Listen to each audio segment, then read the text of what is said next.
came from, our oldest daughter is an English teacher in an inner city high school in Houston, Texas. And she took a job in the Aldine district because she went to a career fair when she was getting her master's at Michigan State University. And in the career fair, there was this district called Aldine outside of Houston. She had never been there.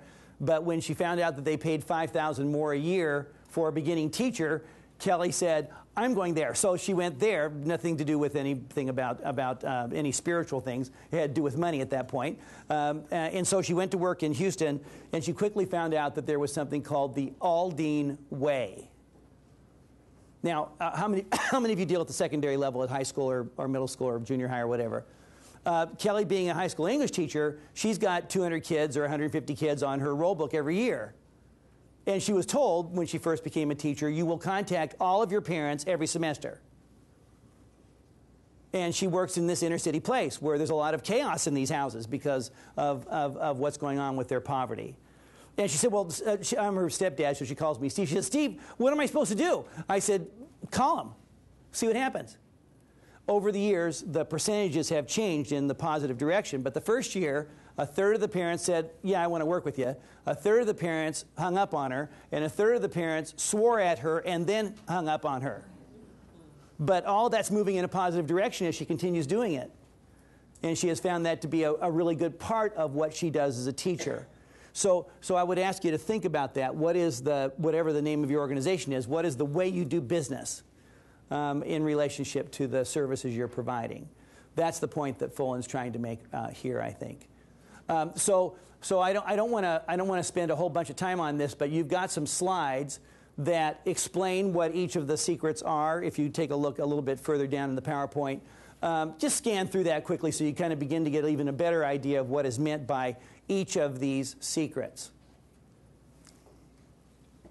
This last point on number 3 is a point that he makes in great depth and with great enthusiasm in his book All Systems Go about the need to really build that kind of collective capacity. Here's 4 through 6 then. So that's the rest of the journey that we'll be going on here in just a minute. But let me just kind of introduce this first secret to you, and then we'll take a break, and we'll go from there for the rest of the morning. So these are the 6 secrets, and secret number 1, to love your employees. This idea that came from the work that Barbara did in Great Britain, secret 1 tells me that the Children First stances are misleading and incomplete. The quality of the education system cannot exceed the quality of its teachers. I have been involved with special education since before there was a federal special education law in the United States. And I can tell you that it was really wonderful for kids in the United States that law passed in 1975, because it really did call attention to the fact that there were a lot of kids being educated in church basements and not being included in society. And there's a lot more people with disabilities included in society because that law passed in that culture in the United States. I can also tell you that mistakes have been made in the last 30 or so years in the United States when the parents or the teachers or the administrators make decisions that are solely based on their needs and their convenience, rather than keep continuing to be student-centered, which is why I've kind of kept that flag rolling of being student-centered. But I also want to tell you how important this concept is that Fullen talks about in this first secret.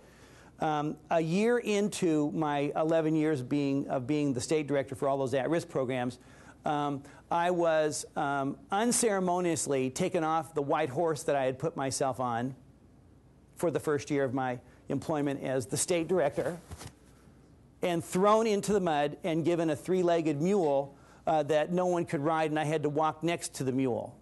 And if you understand that symbolism, I was taking myself too seriously.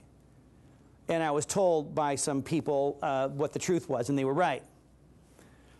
My year on the white horse had a flag, and the flag that I was waving was, my customer is the student, my customer is the parent.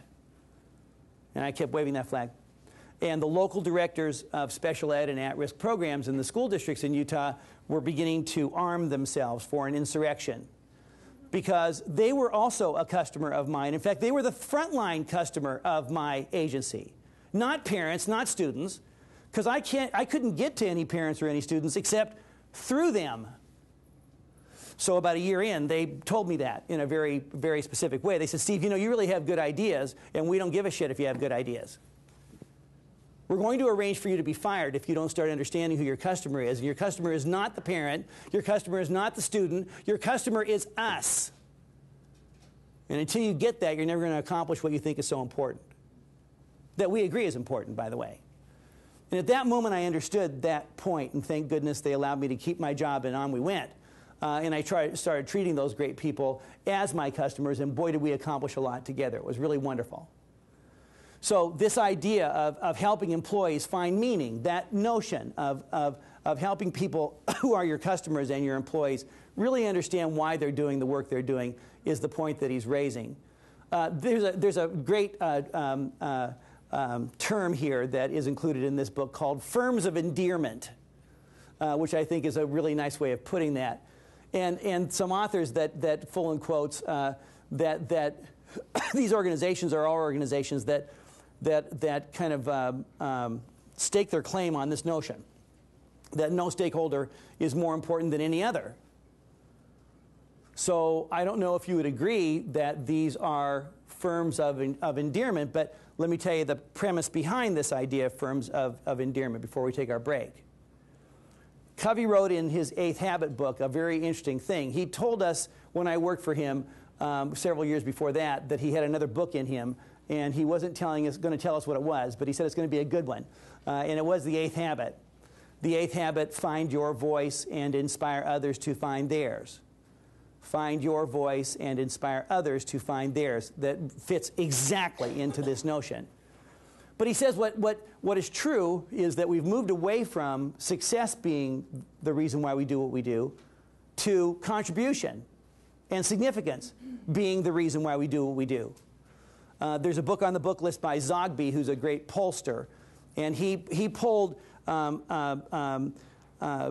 people in the United States who are 20 to 35, and he wrote a book called The Way We'll Be, and he said, I'm feeling very optimistic about the way we'll be, because people who are 20 to 35 are more interested in contribution and significance than they are into success. That's great news. That's great news. And that's the point that Covey's really making here. He says that deep within each of us is this notion that we really want to make a contribution. And it's the birthright of everyone to have that kind of need. It comes from this notion that Covey formalized back in 1993, almost 20 years ago now, about what trustworthiness is really all about. You know, firms of endearment are firms that you go to over and over and over again because you can trust them. They have proven themselves to be trustworthy. Covey says that's a combination of character and competence. It's a combination of what you are trying to be and what you are doing. It's a combination of what you say and what you do. It's a combination of what you know and what you do. Is there congruence? Is the question. Are any of the rest of you tired of politicians who pontificate about what they believe and then don't follow through?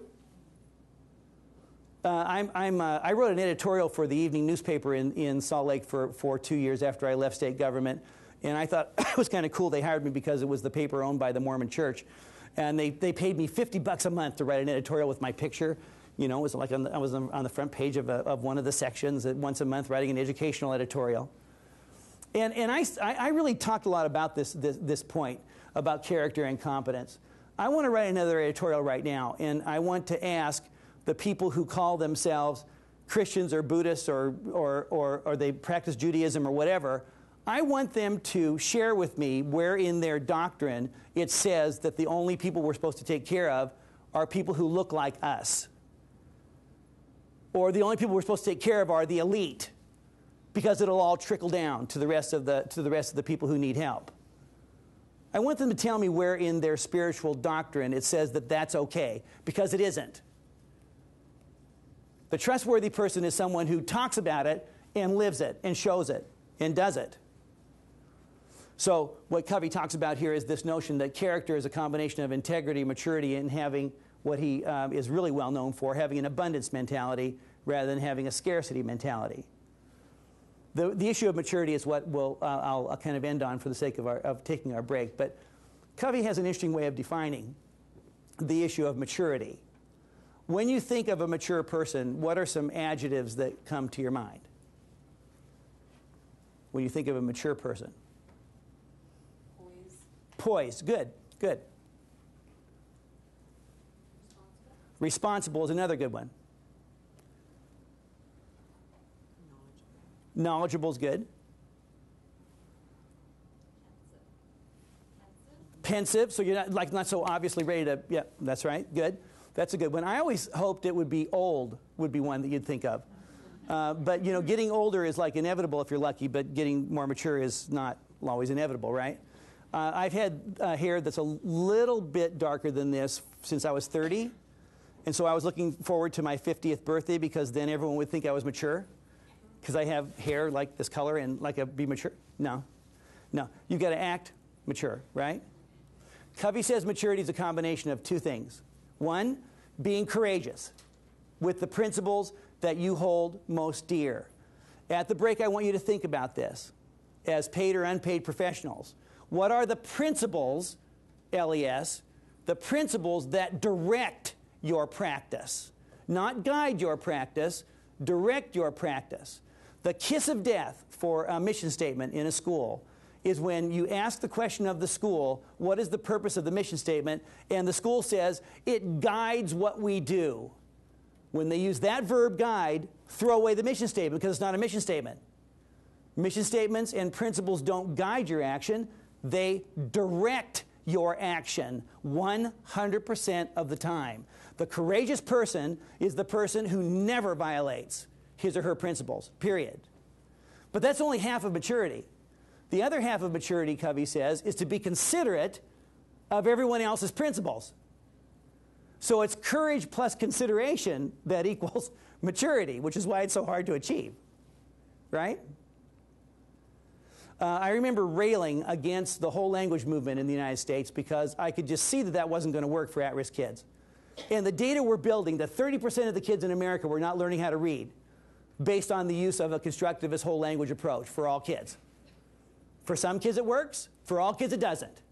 And so I had those data, and I'm a Skinnerian behaviorist, and I know those data, and I was giving my righteous indignation that turned into self-righteous indignation and turning all of my audiences off who are hearing me talk about this. I did not succeed at convincing anyone who didn't already agree with me that my position was correct until I remembered the other side of maturity. It's not just being courageous, but it's being considerate. Drawing people toward you is the point. Who don't agree with you is the true sign of great leadership. Here is Covey's way of talking about this idea and how you can, in fact, practice secret number one to love your employees. How many of you have gone through training on the 7 habits or the 8 habits? Raise your hands in the room if you have. How many of you have the book in a prominent place in your office? Because let me tell you what you need to do. To be a good leader, you have to have certain books. All the Fullen books, the DeFore book, all the Covey books. If you haven't read them, work the spine a little and to put them back. And then when you're sitting, make sure you know which ones are sitting right, like here or here, so that people can say, "Oh, how cool! Look what he's read." You know, that's kind of a thing probably not to do if you want to be trustworthy, actually. But the only thing I want to share with you about this model is the way the model was constructed. It is in fact a model about maturity. It's the maturity continuum. Covey says we start off, all of us, being dependent. We move through a set of private victories to become independent.